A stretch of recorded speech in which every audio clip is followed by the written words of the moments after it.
Hey guys, it's Vidya Game Maker. Been a while. I'm glad to be back, and I'm glad to have you here. I've been crunching on my game and trying to get the final polish done and all that jazz for the last couple of months. Really needed to take a break and make some YouTube videos. So what I've done in the background is created a new website on GitHub. Loosely was going to title it Vidya's super awesome website of awesomeness. Yeah. But I just went with Vidya Game Maker Go.C# tutorials. A little bit shorter, but still pretty long. There will be a link in the YouTube description, and also you can see it on your screen, vidyagamemaker.github.io/index.html. You don't have to put that in there, but whatever.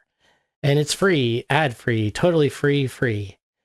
You're going to be able to easily copy code directly from my website with just clicking on a button. I'll have nice little forms there that the Web 2.0 has, and you will be able to, of course, go to the website, and every single tutorial that I have has an article on the website.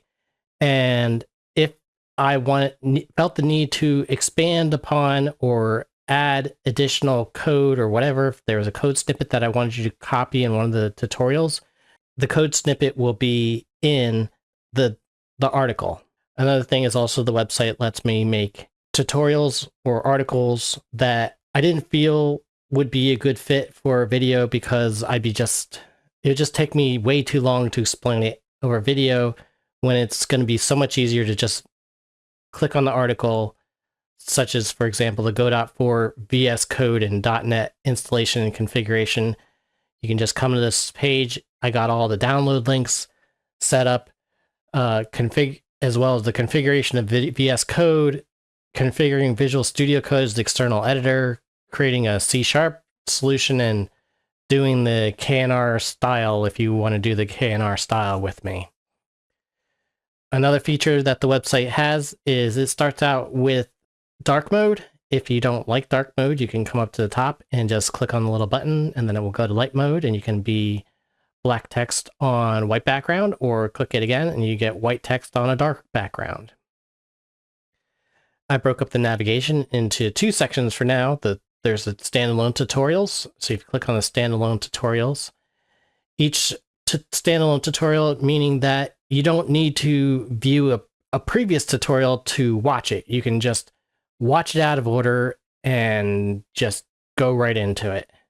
Of course, the entire save, load, delete series is its own category, and it's put together in order, reverse order, of course. So you got to start at the bottom, and you can go through each tutorial this way. And if you click on one, it'll give you a little window that's right into YouTube, and you can click it or click on the top and go to the YouTube itself, full screen, whatever you want to do with it.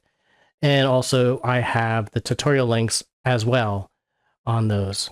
The reason why I'm making this video, first of all, is, well, I wanted to take a break from my game and be bad. And also, I wanted to really give myself that push into allowing myself to make YouTube videos again, because I just felt like this could be like a little in-between video where I get to hang out with you for a little bit.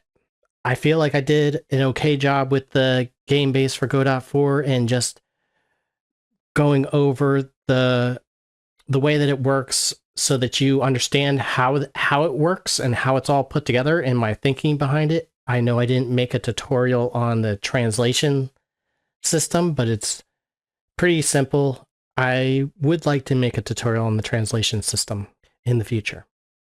But the final version of Gamebase is up on GitHub in its own repo. So you don't have to download the full YouTube tutorial with all 12 or 13 versions of Gamebase in it. This is just one version of Gamebase. I went through it, made sure that all the code was working properly as much as I could, and it should be pretty much good to go. You can just go ahead, hop on there, clone one Gamebase, and that's it. Boom, done. You can just click on it, and it has a little bit of exposition on how to use it and all that other jazz that I've covered in all my videos. So there's nothing new in it other than I haven't covered the translation system.